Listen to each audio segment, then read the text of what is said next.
Hi everyone. Welcome to my really crummy little room.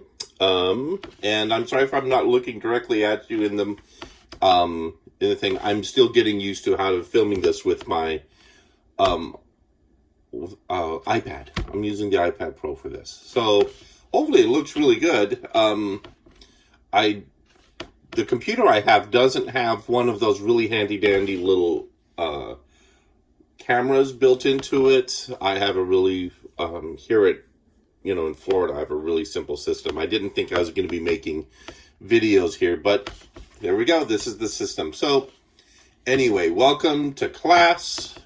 I guess this is what it is. In my apartment bedroom. It's not really an apartment, it's a bedroom. Behind me, you can see my books, see right there. And then right here, I have my handy dandy Coke Zero. I always have that nearby. And then I do have Purell nearby. It's back there on the nightstand, and I have a gigantic bottle of it. I bought that gigantic bottle back, I don't know, a couple months ago. It was really funny. I was going, hey, I need hand sanitizer. So I bought some, and guess what? I'm glad I bought it because, yeah. So this is day 22, March 16th, online day 1, revision module introduction. If I'm looking over that way, that's because that's where the screen to my computer is, where I'm running slides. And so like I said, I'm still learning how to use this system. It's kind of cobbled together, kind of funny, but hopefully it'll work really good. So what's going on with modules? Right now, most of everyone else here at the school is switching to a module-based system. We already have one, so we're good there. The whole point of the modules, as you know, is to kind of group things up. And so we're right now, and the reason why people are going to modules is because it's easier to do with online teaching. And so since we're already doing modules, we're golden. And a lot of the work you guys already do kind of fits that online module, but that's okay. Before you can work on this module, though, make sure you've got all the other work required for the second module finished. Do this as soon as you can. And if you haven't already, catch up, basically, what's going on there. Get all those launch pads done if you haven't got them done. In fact, I just noticed a couple more students have just gone through and powered through all the launch pads, just killed them all. And as a reminder, this module is designed for you to revise your lowest scoring essay. So that you know what your work will look like, please. What I mean by your work, what we'll be doing for the next little bit, please read pages 101 to 104 of elements of ENC 1101 and 1102. And the type of revision we'll be doing is called a conceptual revision. And you'll also need be adding new research to that low scoring paper. So plan on rewriting 60 to 80% of your original paper. Pretty standard fare. I do revision on all of my papers, and so, and normally, when I do revision on my papers, it's about that range, how much I rewrite. So to continue, the final aspect of this paper will be to teach you the basics of research. I get it, most of you already have some exposure to this, however, not everyone has. Those of you who are very privileged have been able to get out there and do research. Not everybody has. There are many reasons for this, but the purpose of this paper is to level the ground between your experiences just a little bit. Once again, you will revise your lowest scoring paper to create a 5.5 to 6 page, 6-part academic paper. Your revision is considered a conceptual revision, where you will rewrite 60 to 80% of your original paper, and where you will craft a new response to the prompt you are revising. But you will maintain many of the same ideas that you had the first time. By the way, those of you who are revising your Aurora papers, the trick this time is it has to be an academic paper. with Coates and Cohen or Das, those were already academic papers. But with Aurora, now what you are going to be doing is an academic paper. You need to you're going to have to switch a lot of where you had biases showing or opinions showing, or you approved or disapproved. Not now. Now it's academic.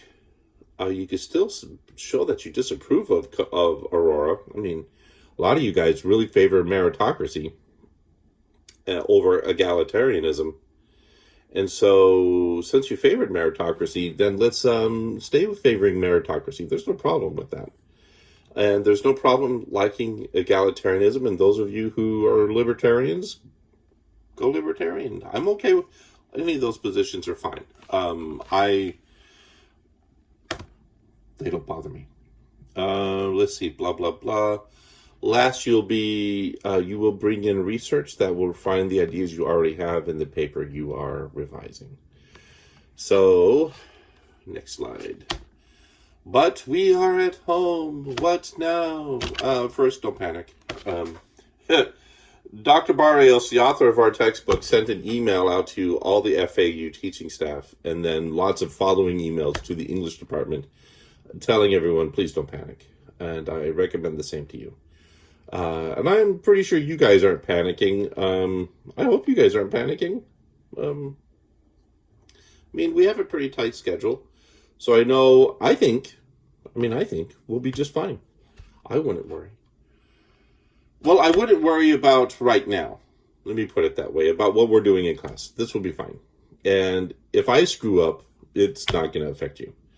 So do you remember this slide, what I need to do? There are a couple things, and this was in that slideshow I sent out during spring break, right when the news was popping up that we would be, doing online teaching. So basically it says I'll be making at least one video. Here's at least one video. And then I'm making another one of these slideshows regarding Monday's class. Here's the slideshow. By the way, the slideshow is already, by the time you're watching this, is already up in files on Canvas. And then thinking of a way we're going to be doing Q&A sessions. I am thinking about that already. I kind of been, formulating a sneaky plan.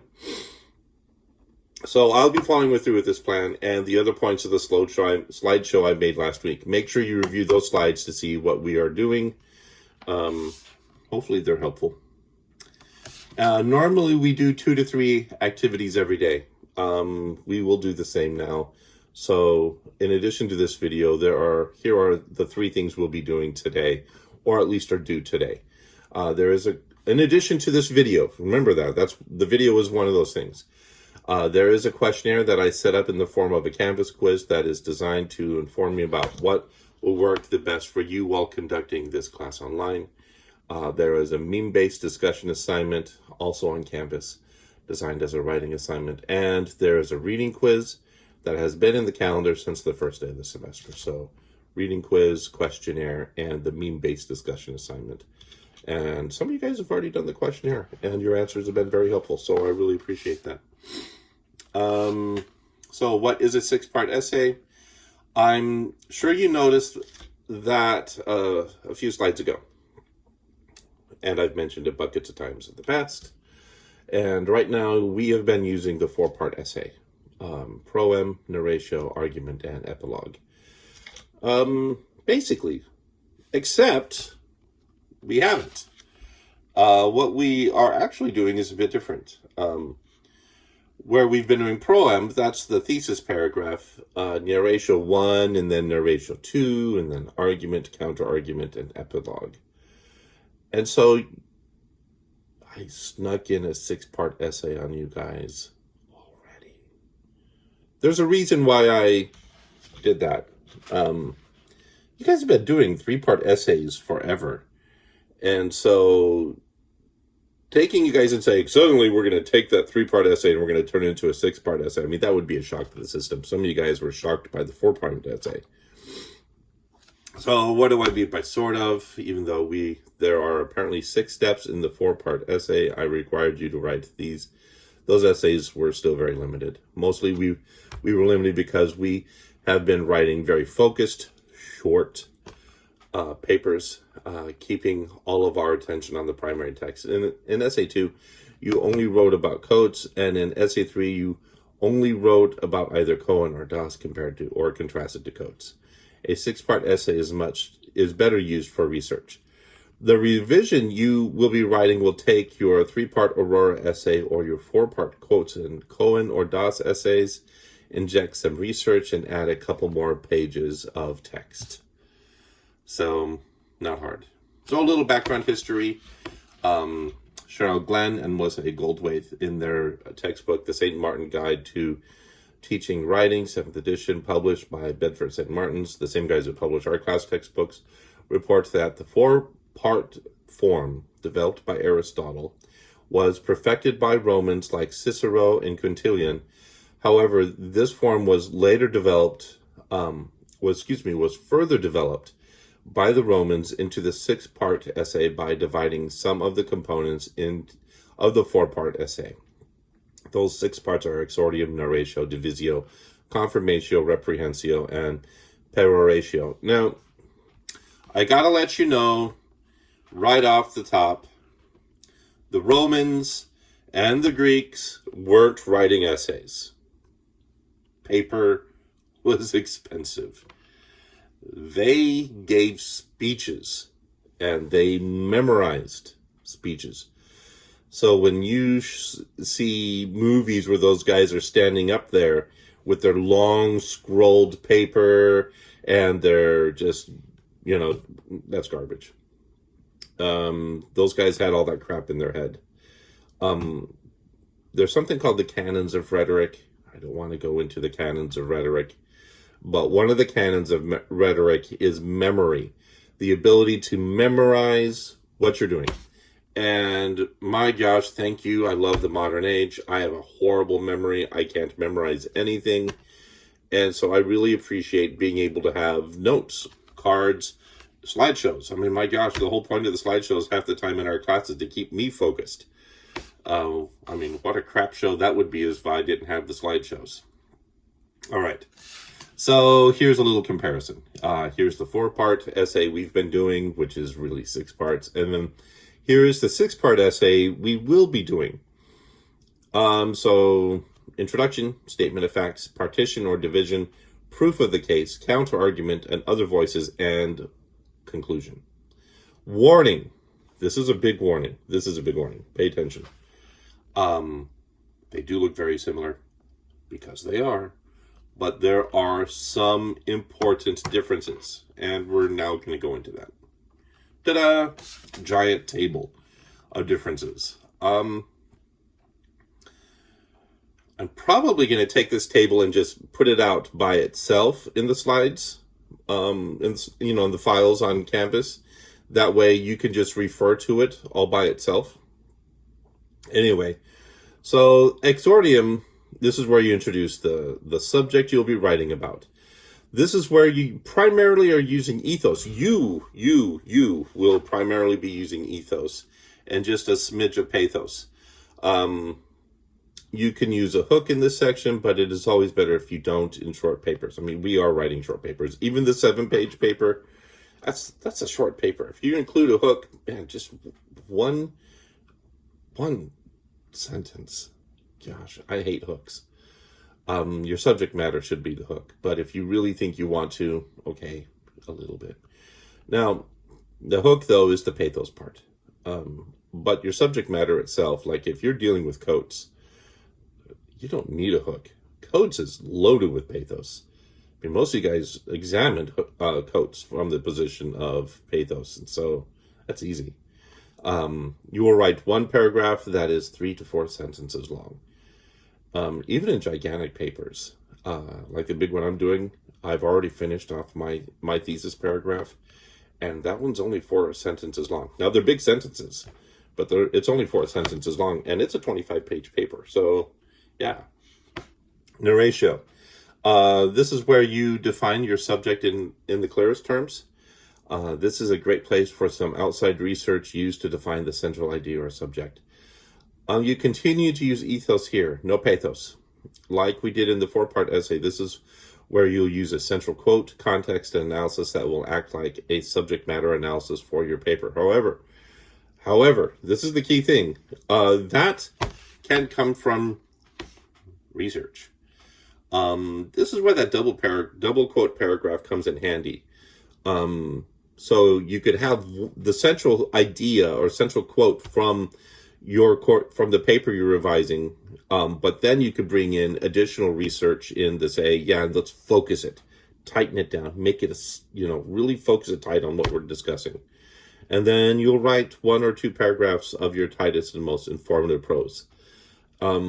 This is actually the part you're after reading. If someone is doing a strategic reading with your paper, this is the part they're going to focus on after having read your conclusion. That's why your conclusions have to be good, because people are going to read that first, honestly. Divisio. This is where your thesis and support paragraph mapping goes. You will continue to use ethos here. And you will write 1 paragraph that is only 3 sentences long. I don't give a crap how long your papers get. 100 pages, 300 pages, 3 sentences. That's it. That's all you need. Any more is garbage. This is where the thesis, the map goes, and the transition. And I know you guys are thinking, how am I going to map out 300 pages of stuff later on in the future? Instead of paragraphs, you're going to be mapping out sections. And so in this case, you're only writing 5.5 pages. So a couple phrases, explaining the things you'll be doing. Now, confirmatio, this is where you present the arguments in favor of your thesis. This is where you use logos. Most of the evidence you will use here will come from your primary text. So, if you're revising Aurora, you're using Aurora. If you're revising, Coates, you're using Coates. Same thing with Cohen Das. And you will write the bulk of your paper here.